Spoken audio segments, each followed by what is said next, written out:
চোখ বলবে মালিক আমি চোখ দেখেছি, হাত বলবে মালিক আমি হাত সব দেখেছি। আল্লাহু আকবার। আল্লাহ বলে শুধু তাই নয়, যেই জমিনের উপরে বসে বসে তুমি অন্যায় করেছো এই জমিনের জবানটাও আমি আল্লাহ খুলে দেব। এই জমিন তোমাকে ভিডিও আকারে গুনাহগুলো দেখাবে, ভিডিও আকারে জমিন তোমার সামনে গুনাহটা তুলে ধরবে। টেলিভিশনের চিত্রের ভিতরে তুমি যেমন ভাবে সবকিছু দেখো, হাসরের মাঠে তোমার গুনার চিত্রটা জমিন টিভির পর্দার সামনে চোখের সামনে তুলে ধরবে।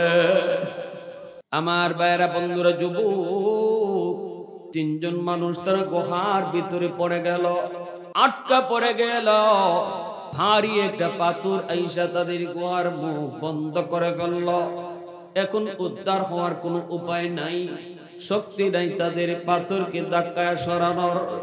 একটাই শুধু ব্যবস্থা, আল্লাহ যদি দয়া করে তাদেরকে বাঁচায় তাহলে বাঁচবে, আর নতুবা বাঁচার কোনো উপায় নাই, কোনো পথ নাই।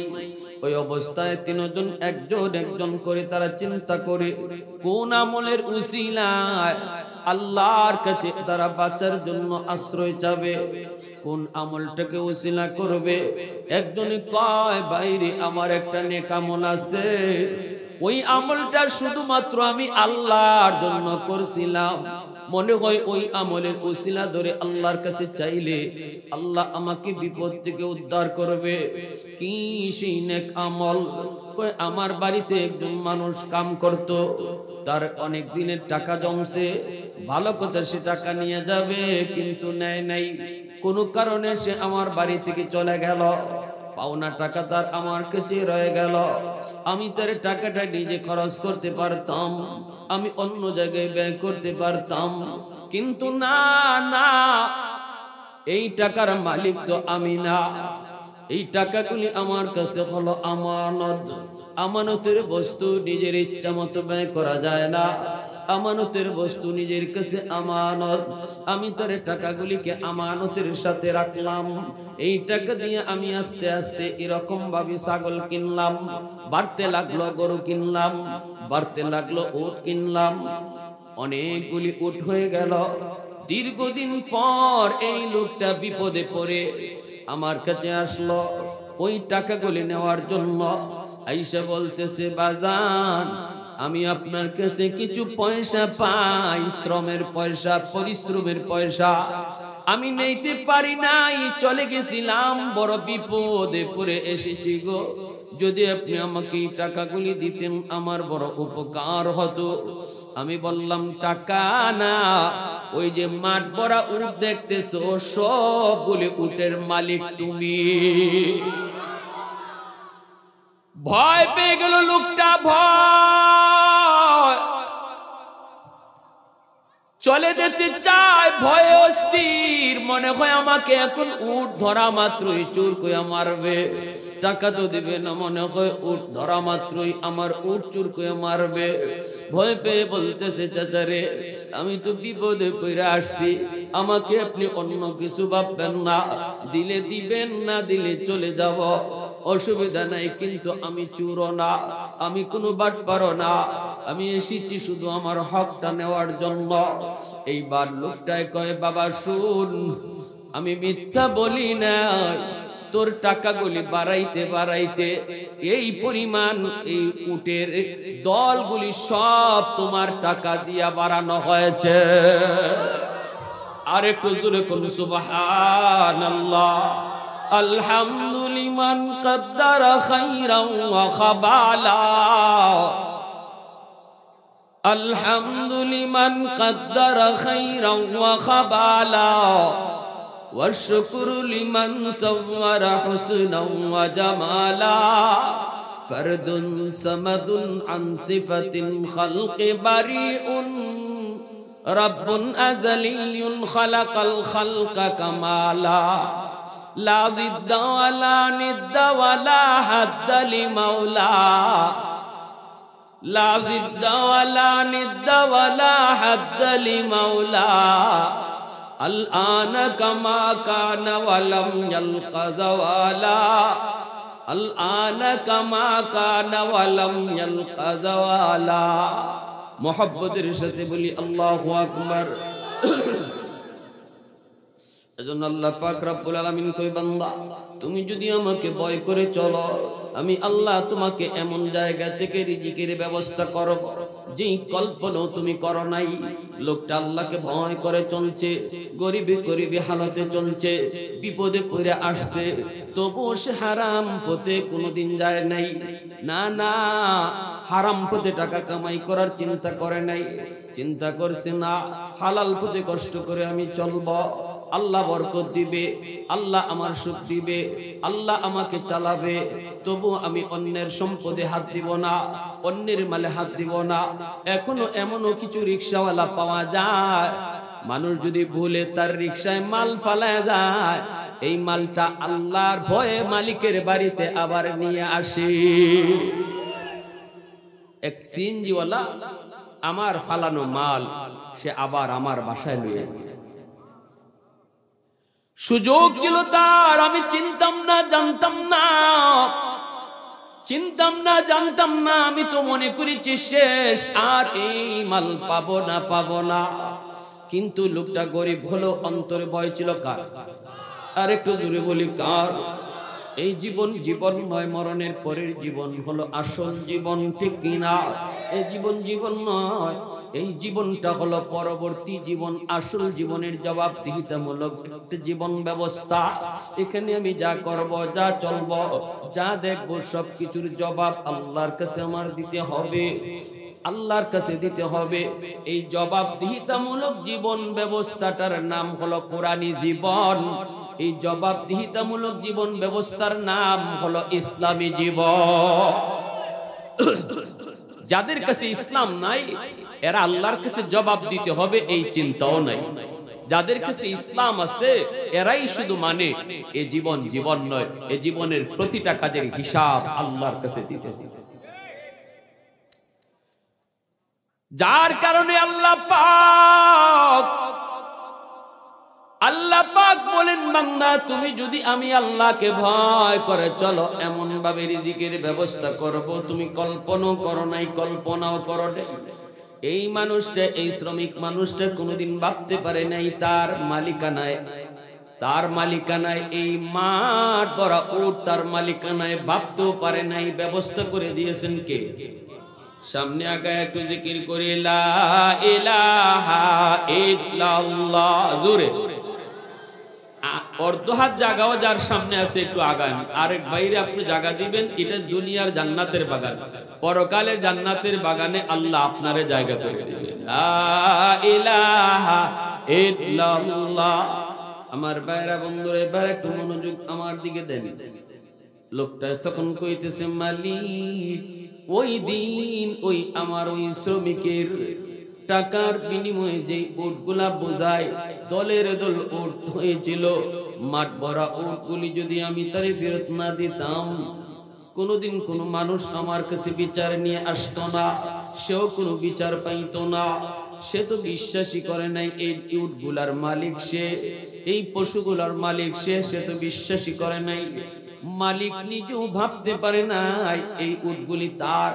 আমি যদি ওই উটগুলি রেখে দিতাম, পশুগুলি যদি আমি নিজে রেখে দিতাম, আমাকে কেউ কোনো বিচারের সম্মুখীন করতো না, কেউ জানতো না এই উটগুলি মালিক অন্য কেউ।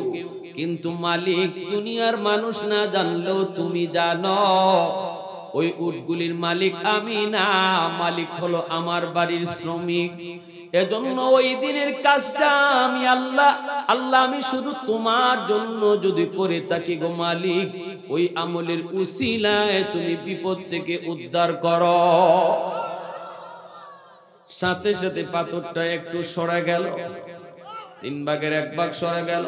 তিন ভাগের এক ভাগ সরে গেল, বের হওয়ার মতো অবস্থা এখনো হয়নি, আরো 2 ভাগ সরলে পরে এবার তারা বের হতে পারবে। 3 ভাগের 1 ভাগ সরে গেল, এবার তারা আল্লাহর কাছে খুশি শুকরিয়া আদায় করে। আরেকজনে কয় আমারও একটা নেক আমল মনে পড়েছে। কি সেই নেক আমল? আমার একজন সুন্দরী চাচাতো বোন ছিল, আমার বোনের প্রতি আমার অনেক লোভ ছিল, কিন্তু সে কোনোভাবেই আমার ডাকে সাড়া দিত না। একবার সে বিপদে পড়ে আমার কাছে ধার চাইল, আমি বললাম মনের আশা পূরণ করলে ধার দিব। বিপদে পড়ে গেছে, অভাবে পড়ে গেছে, জান বাঁচে না, জান বাঁচে না, মরণাপন্ন অবস্থা। আমার কথায় সে রাজি হয়েছে।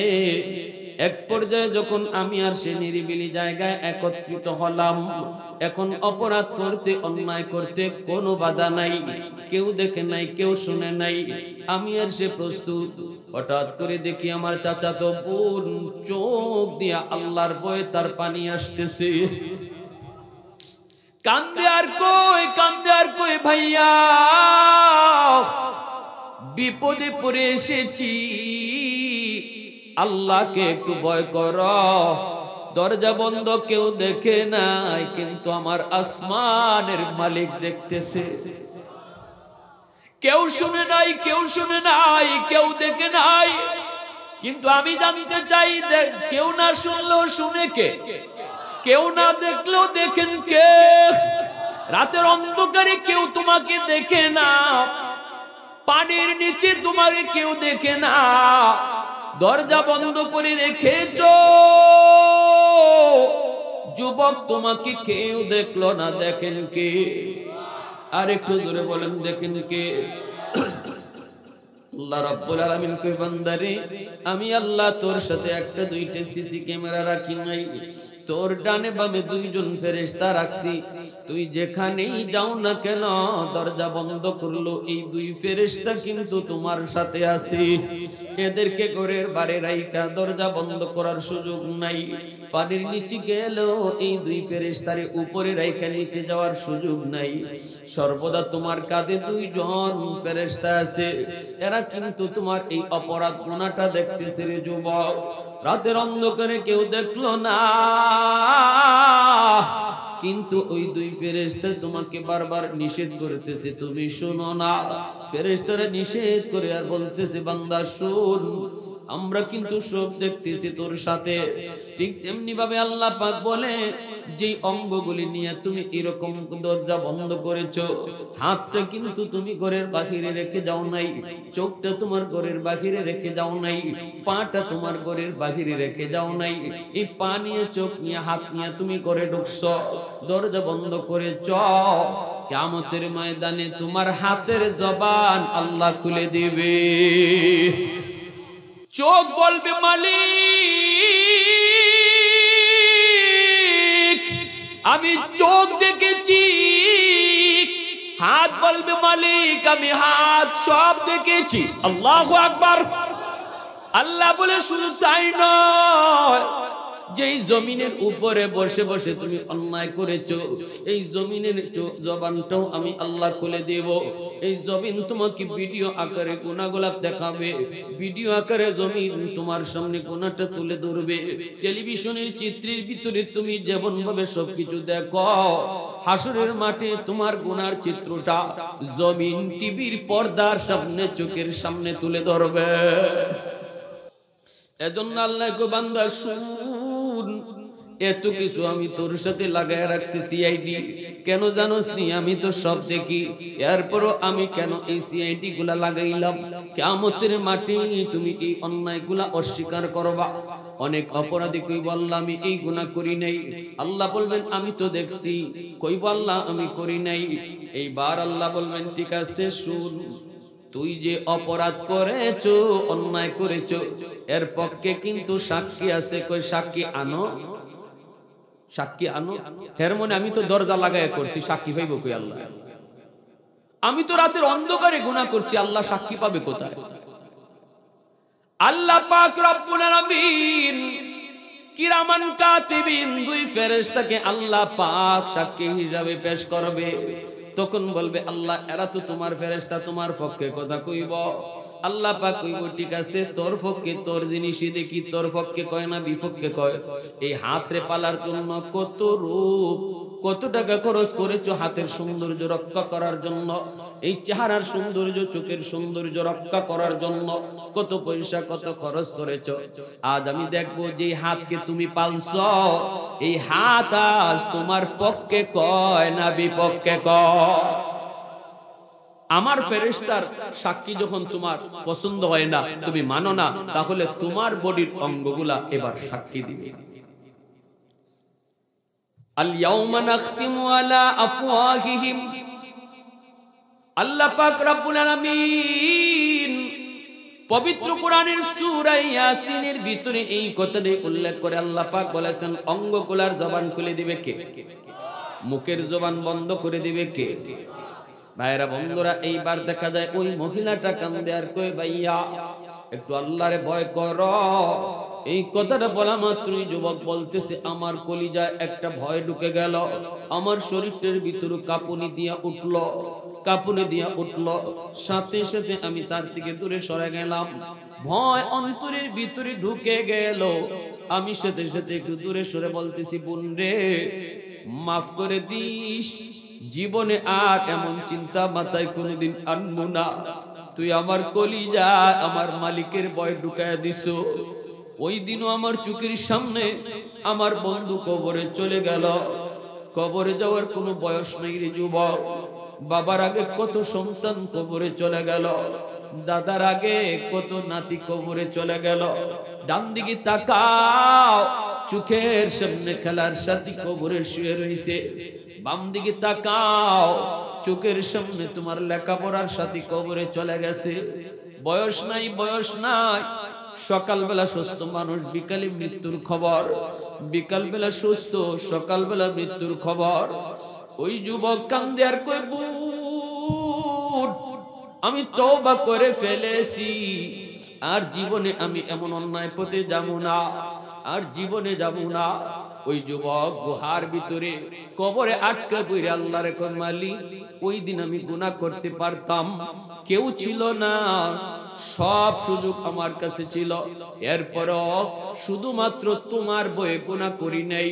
আমল যদি পছন্দ হয় এর উসিলায় আজ বিপদ থেকে উদ্ধার করো। সাথে সাথে এইবার 2/3 পাথর সরে গেল। এখনো বের হওয়ার মতো অবস্থা হয় নাই। আরেকজনে কই, ভাই আমার একটা আমল, আমার গরিব দুঃখিনী মা, গরিব মা, বৃদ্ধা মা, আমার ঘরে আমার বিবি আছে, সন্তান আছে, কিন্তু আমি আমার সন্তান বিবি বাচ্চাকে আগে খাওয়াই না। বাজার থেকে খাবার নিয়ে আইসা ঘরে পাক হয়, এই পাক হওয়ার পর আমার সন্তানগুলি আগে খাইতে চায়, স্ত্রী আগে খাইতে চায়, কিন্তু কোনদিন আমি আমার মাকে আগে না খাওয়াইয়া নিজেও খাই না, বিবি বাচ্চারও খাওয়াই না। একদিন আমি বাজার থেকে আসার পর একটু দেরি হয়ে গেল, এসে দেখি মা ঘুমায় পড়েছে, ঘুমায় পড়েছে। এইবার আমি কি করব? আমার বৃদ্ধা মা শরীর বড় দুর্বল, অসহায়, মনে হয় ঘুমায় পড়ছে। অপেক্ষা করে করে মা ঘুমায় পড়ছে। এইবার খানা পাকাইলাম, পাকায় আমি গেলাম মার ঘরে, যাই দেখি মা ঘুমে। এখন কি করব? আমি কেমনে মার খাওয়াবো? মা তো ঘুমায় রইছে। আমি মাতার পাশে খানা নিয়ে দাঁড়ায় রইছি, ডাক দেই না, ডাক দেই না। ডাক দিলে আমার মার ঘুম ভাঙবে, কষ্ট হবে। আমি তো খানা নিয়ে মাতার পাশে দাঁড়ানো। মার যখন ঘুম ভাঙবে তখন আমি খানা দিব, তখন আমি খানা খাওয়াবো। এইদিকে আমার দুইটা বাচ্চা আমার পায়ের পাশে পইরা আমারে কইতেছে, আব্বা পেটের ক্ষুধায় আমরা অস্থির, খানা দাও। স্ত্রী বলতেছে, স্বামী গো খানা দাও। আমার কলিজার টুকরা দুইটা সন্তান, তারাও খানা চাইতেছে। আমি চোখের পানি মুছিয়ার কই, বাজান এবার যদি তোমাদেরকে আমি আগে খানা খাওয়াই, আমার দীর্ঘদিনের এই নিয়ম ভাঙ্গা হয়। আমি তো আমার মারে আগে না খাওয়াইয়া কাউরে খাওয়াই না। আমি আমার মাকে আগে না খাওয়ায়া কাউরে খাওয়াই না, নিজেও খাই না। আমার বাচ্চাগুলি পেটের খোদায় তারা কান্না করে, এরপর আমি খানা দেই নাই। আমার মার এই মুহূর্তে কিছুক্ষণ পর মার ঘুম ভাঙছে, কান্নাকাটির আওয়াজ শুনে মার ঘুম ভেঙে গেল। আমি বলতেছি, মা গো তুমি ঘুমায় পড়ছো, খানা নিয়ে রেডি। মাই কই বাজান ডাক দিলা না কেন? কই ডাক দিলে তোমার ঘুম ভাঙবে, ঘুম ভাঙালে তোমার কষ্ট হবে, এজন্য আমি ডাক দিই নেই।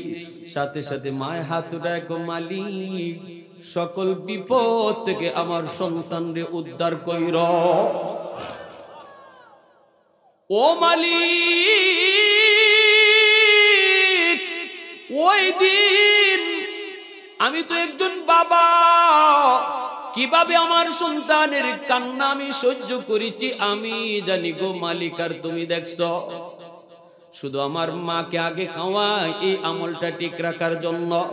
আল্লাহ যদি ওই দিনের আমলটা আমি তোমার জন্য করে থাকি, আজকের বিপদ থেকে তুমি উদ্ধার করো। সাথে সাথে ঠাস করে পাথরটা সরে গেল।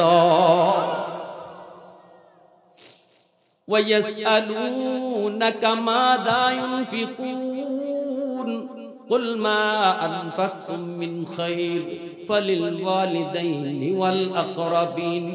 এজন্য আল্লাহ পাক রব্বুল আলামিন কয়, বান্দা বান্দা বান্দি শুনো, আমার বন্ধুর কাছ থেকে জবাব নিতে হবে না, জবাব আমি আল্লাহ শোনায় দিই। তুমি সর্বদা তোমার খরচ বাপমার জন্য আগে করবা, আগে করবা। যেই সন্তান বাপমার কথা সবার আগে খেয়াল রাখবে, আল্লাহ পাক তারে দুনিয়াতে 3টা নগদ পুরস্কার দিবেন। 1 নম্বর হলো আল্লাহ পাক তার হায়াতের ভিতরে আল্লাহ বরকত বাড়ায়া দিবেন। 2 নম্বর হলো আল্লাহ রিজিকের ভিতরে বরকত বাড়ায়া দিবেন। 3 নম্বর হলো আল্লাহ তার সন্তানকে দুনিয়াতে আদর্শ সন্তান বানায়া দিবে। পিছনে যদি মার দোয়া বাবার দোয়া থাকে, আল্লাহ 1 নম্বর নগদ পুরস্কার দুনিয়াতে হায়াতের ভিতরে আল্লাহ বরকত বাড়ায়া দেয়। বিপদ তোমার উপরে আসার কথা, বিপদ আইয়া ফরার কথা, বাপ মারের যদি খুশি রাইখা চলো, আল্লাহ এই বিপদ থেকে তোমার উদ্ধার করবে। বিপদ তোমার উপরে পড়বে না, বিপদ অন্যদিকে চলে যাবে।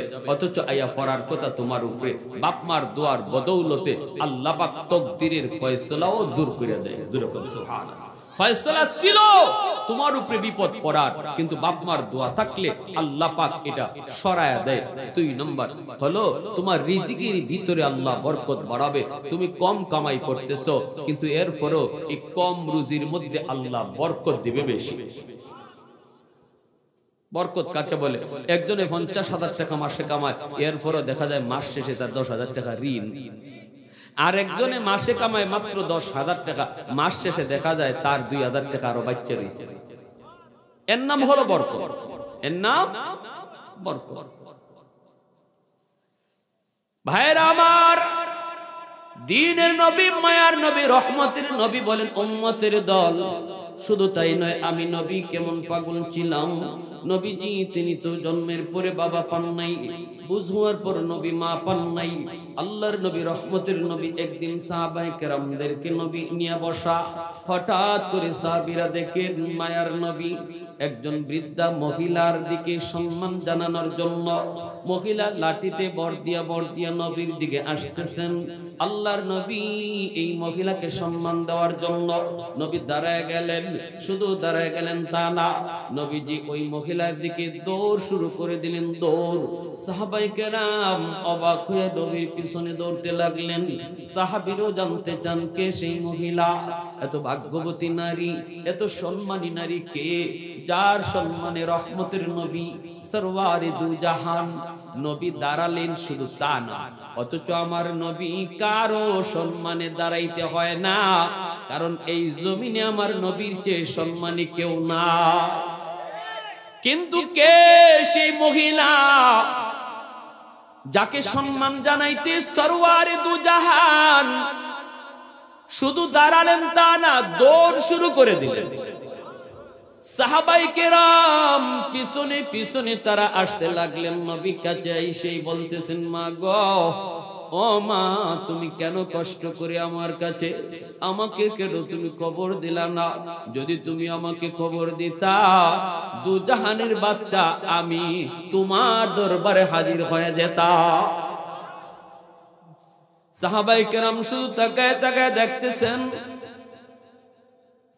দ্বীনের নবী, মায়ার নবী, নবুয়তি চাদর, গায়ের মধ্যে যে নবুয়তি চাদর, এই চাদরখানা আমার আপনার নবী তিনি মাটিতে বিছায়া দিলেন।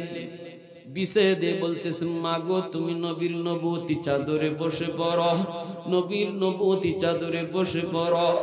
এইবার তিনি বসে গেলেন। নবী কই জুতা খুলবেন না, আপনার জুতার বালিতে নবীর চাদর ধন্য হবে।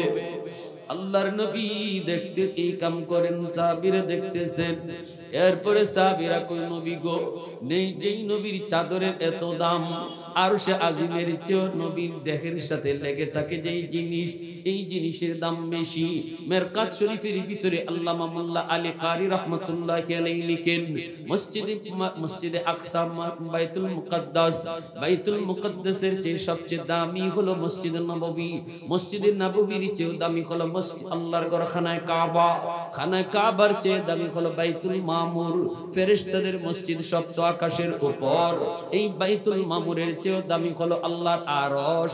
কিন্তু তিনি বলেন আমার নবীর দেহের সাথে লেগে আছে যেই মাটি, ওই মদিনা শরীফের রওজা আতহারের এক মুষ্টি মাটির দাম মসজিদে আকসার চেয়েও আল্লাহর কাছে বেশি, মসজিদে নববীর চেয়েও আল্লাহর কাছে বেশি, এমনকি আল্লাহর ঘর খানায়ে কাবার চেয়েও আল্লাহর কাছে বেশি, বাইতুল মামুরের চেয়েও বেশি।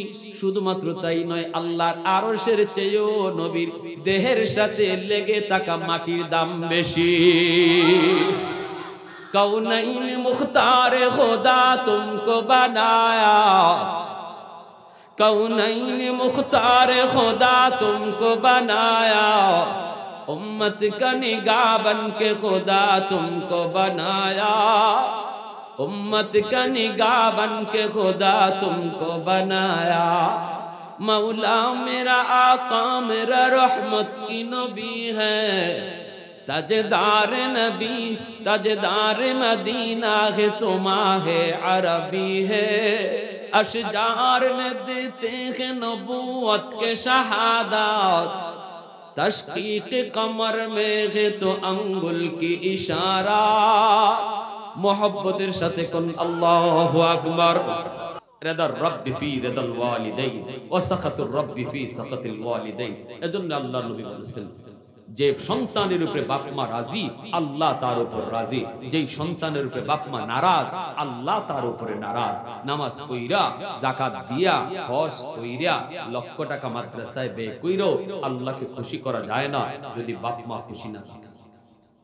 আর এমন সন্তান বানাইতে হলে মনে রাখবা, এমন সন্তান বানাইতে হলে বাপ মারও কিছু দায়িত্ব আছে। সেই দায়িত্বগুলো হলো শিশুকাল থেকেই সন্তানটাকে ধর্মীয় পরিবেশে বড় করা। ঘরের ভিতরে যদি তোমার টেলিভিশন চলে, যুবক শিশু বাচ্চারা টেলিভিশনের গান শুইনা শুইনা যখন বড় হয়, তার দিলের ভিতরে দেমাগের ভিতরে গানের আসর পড়ে যায়। আর যদি শিশুকালে সন্তান দেখে ঘরের ভিতরে তার কোরআন তেলাওয়াত হয়, মা নামাজ পড়ে, বাবা নামাজ পড়ে, শিশু বাচ্চা দেখবা সে তখন এরকম কায়দা নিয়ে বসে যাবি, বইটারে কোরআন শরীফ বানায় আমার পাশে বসে যাবি। এমনি ভাবে যদি মা নামাজে দাঁড়ায়, শিশু বাচ্চাটা পুরনাটারে মাটিতে ফলাইয়া নিজেও মায়ের সাথে নামাজে দাঁড়ায় যায়। শিশুকাল থেকে যদি ধর্মীয় পরিবেশে তুমি তারে আস্তে আস্তে বড় করো, তাহলে এই সন্তান শিশু থেকেই সে আল্লাহর পরিচয় নিয়া আর আখিরাতের ফিকির নিয়া বাপ মার মতো শ্রদ্ধাশীল হইয়া আস্তে আস্তে বড় হয়। শিশুকালে যদি দেখে সন্তান দেখে আমার আব্বা আমার দাদারে কি শ্রদ্ধা করে, আমার আব্বা আমার দাদারে কিভাবে ডাকে, কিভাবে ডাকে, বড় হওয়ার পর অনেক সন্তান বাবাকে আব্বাকে ডাকতে লজ্জা পায়, মাকে আম্মাকে ডাকতে লজ্জা পায়। তুমি যদি বেশি বেশি করে আব্বা আব্বাকে ডাকো, মাকে যদি আম্মা আম্মাকে ডাকো, ঘর থেকে বের হতো, আম্মা একটু বাজারে যাই, মা তোমার কিছু লাগবে নি, বাজারে যাইতেছে, আব্বা কিছু লাগবে নি।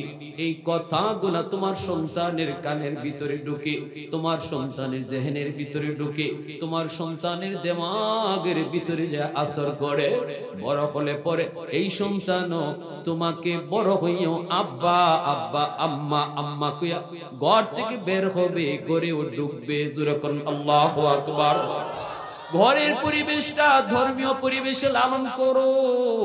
শিশুকালে তারে নুরানি মাদ্রাসায় পড়াও, শিশুকালে আল্লাহর কোরআন শিখাও, শিশুকালে আখিরাত ফিকির ঢুকাও, শিশুকালে আমার নবীর আদর্শ বুঝাও, শিশুকালে তুমি তার আখিরাতের ফিকির ঢুকাও।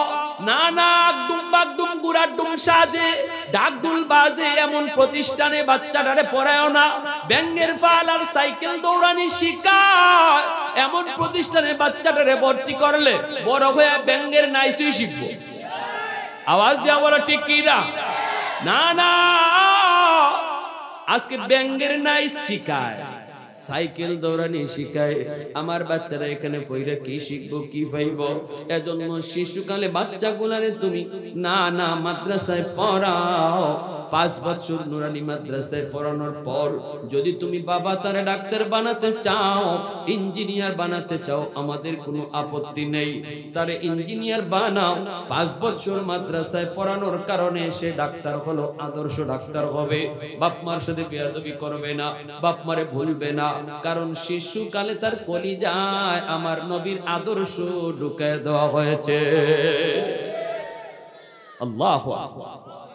যে নবী ওই বুড়া মহিলাকে এইভাবে চাদর বিছাইয়া দিয়ে দেখাইছেন, উম্মতরে শিখাইছেন, সাহাবীরা কই নবী গো ইনি কে, মেহমান নিয়ে আসো। সাহাবীরা বলতেছেন নবী গো ইনি কে? আল্লাহর নবী বলতেছেন তোমরা তো নাম শুনেছো, তোমরা তো জানো আমি নবী এতিম, মাও নাই বাবাও নাই, কিন্তু নবীর একজন দুধ মা আছে, নাম জানো না। সাহাবায়ে কেরাম বলে নবী গো আপনার দুধ মার নাম হালিমা সাদিয়া। আল্লাহ নবী চোখের পানি মুছেন আর বলেন সাহাবীরা শুধু নাম শুনেছো কিন্তু কোনোদিন দেখো নাই, আজকে ভালো করে দেখে নাও। নবীর নবতী চাদরে যিনি জুতা লইয়া বইছেন, নবীও বসাইছেন, ইনি আর কেউ নয়, ইনি তোমাদের নবীর দুধ মা, যার নাম হালিমা সাদিয়া। আমি নবী আমার দুধ মার খেদমত যদি এইভাবে করলাম, আমি নবী আমার দুধ মার সেবা যদি এইভাবে করলাম, আমি যদি আমার আপন মা গর্ভধারিণী মাকে পাইতাম, তাহলে এবার একটু বুঝো আমি কেমন সেবাটা করতাম, কেমন সম্মান করতাম। আল্লাহ নবী উম্মতকে শিখায় গেছেন, শিখায় গেছেন। এজন্য বলি যুবক, কামিয়াবি চাও, সফলতা চাও, ব্যবসার লাইনে, লেখাপড়ার লাইনে, চাকরিজীবীর লাইনে, দুনিয়ার জীবনের বাতি যদি জ্বালাইতে চাও, তাহলে পাওয়ার হাউস হলো তোমার মা, তোমার বাবা। বাপ মার তো খুশি রাখো, পাওয়ার হাউস থেকে লাইন ওকে রাখো, তবেই তোমার ঘরে লাইট জ্বলবে, তবেই তোমার ঘরের বাতি জ্বলবে। জীবনের এরকম কিছু বাতি আর লাইট আল্লাহ প্রতিটা মানুষের জীবনে লাগায় রাখছে রে যুবক। এইবার এই লাইট জ্বালানোর দায়িত্ব হলো তোমার। আল্লাহ লাইট লাগায় রাখছে তোমার জীবনে, তোমার জীবনে এরকম ফ্যানও লাগায় রাখছে। এই ফ্যান যদি চালাইতে হয় দায়িত্ব তোমার, এই বাতি যদি জ্বালাইতে হয় দায়িত্ব তোমার। বাপ মা হলো পাওয়ার হাউস, ওই পাওয়ার হাউস থেকে লাইন ওকে রাখলে জীবনের বাতি জ্বালায় দিবে কে? আর একটু জোরে বলি কে? পৃথিবীতে একমাত্র অপরাধ হলো বাপ মারে কষ্ট দেওয়া, যেই গুনাহটার শাস্তি আল্লাহ মৃত্যুর আগে আগে সন্তানকে দুনিয়াতে নগদ দিবে, নগদ। একমাত্র কবিরা গুনাহ উকুকুল ওয়ালিদাইন ফাইন্নাহু ইউআজ্জালু লিসাহিবিহি ক্বাবলাল মামাত। আল্লাহর নবী কো মউতের আগে আগে নগদ শাস্তি দিব যেই সন্তানে মারে বাবারে কষ্ট দিয়েছে, ঠিকমতো খাওয়ায় নাই, ঠিকমতো পালে নাই, এই নগদ শাস্তিটা আল্লাহ দুনিয়াতে তারে নগদ দিবে। জিনা শাস্তি আল্লাহ দুনিয়াতে নগদ দিবে, কোথাও কয় নাই। চুরির শাস্তি আল্লাহ দুনিয়াতে নগদ দিবে, কয় নাই। আল্লাহ মৃত্যুর পর জাহান্নামের আগুনে জ্বালাবে, কিন্তু যেই সন্তান মা বাবারে কষ্ট দিবে এই শাস্তিটা পরকালে তো হবে হবে। নবী কই এর নগদ শাস্তি আল্লাহ দুনিয়াতে মরণের আগে আগে তারে দিয়া দিবে। অতএব বাঁচার কোনো উপায় নেই, বাঁচার কোনো পথ নাই, মা বাবারে খুশি রাখা ছাড়া কোনো পথ নাই। এখন যদি কেউ কোন হুজুর আমার মা আমার বাবা আমার উপরে জুলুম করে, আমার উপরে অত্যাচার করে, আমারে কম দিছে, আমারে ঠকাইছে, আমি কি তারপরও ভালো আচরণ করব? আমি কি এরপরও মারে খাওয়াইমু বাবারে খাওয়াইমু? আল্লাহর নবী কি প্রশ্নটা সাহাবীরা করেছিলেন, নবী জবাব দিয়েছিলেন ইন যালামাহু ওয়া ইন যালামাহু ওয়া ইন যালামাহু। নবী তিনবার বলছেন বাপ মা যদি জুলুম করে তবুও দুনিয়াতে বাপ মার সাথে জুলুম করা যাবে না, দুনিয়াতে ভালো আচরণ করতে হবে, আর জুলুমের বিচার আল্লাহর আদালতে হবে। মা যদি অন্যায় করে থাকে আল্লাহর আদালতে বিচার হবে, বাবা যদি অন্যায় করে থাকে আল্লাহর আদালতে বিচার। তিনটা ছেলে চারটা ছেলে এক নজরে দেখে নাই, আল্লাহর আদালতে ওই বাবা বিচার দিবে, বাবার বিচার হবে, মায়ের বিচার হবে। কিন্তু দুনিয়ার নিজাম, নবী বলেন দুনিয়াতে সন্তান বাপ মার সাথে খারাপ আচরণ করতে পারবে না। আল্লাহর নবী কি প্রশ্ন করেছিলেন সাহাবীরা, নবী জবাব দিয়ে দিয়েছেন জবাব, অতএব কোনো সুযোগ নাই বাপ মার সাথে খারাপ আচরণ করার, কোনো সুযোগ নাই। নবী কয় আব্দুল কাদের জিলানী যদি তোমার জন্য দোয়া করে, এই দোয়া কবুল হবে কি হবে না কোনো গ্যারান্টি নেই, কিন্তু বাপ মা যদি দোয়া করে দোয়া কবুল হবে এর গ্যারান্টি আছে। হাজারো আব্দুল কাদের জিলানী মঈনুদ্দিন চিশতি তারা যদি আপনার জন্য দোয়া করে দোয়া কবুল এমন কোনো গ্যারান্টি নেই, কিন্তু আল্লাহ নবী বলেছেন কিন্তু যদি মা আর বাবা দোয়া করে তাহলে এই দোয়া আল্লাহর কাছে কবুল হবে এর গ্যারান্টি আছে। তাহলে মা বাবারে খুশি রেখে চলবো। আজ রাত সন্তান যাদের মা বাবা আছেন আজকে রাত্রে অন্তত একটু খুশি করে ঘুমাবো। কেমনে? মশারিটা টানায়া দিব, মশারিটা বাবার, মশারিটা মার, মশারিটা আমি টানাই দিব, স্ত্রীর হাতে না, অন্য কেউ দ্বারাও না, নিজে টানাই দিব। আরে বাপ মারে খুশি করতে পয়সা লাগে না, তো পয়সা লাগে না, খালি মুখ ভরে আম্মা কইয়া ডাক দিও, দেখবো মা খুশি হয়ে গেছে।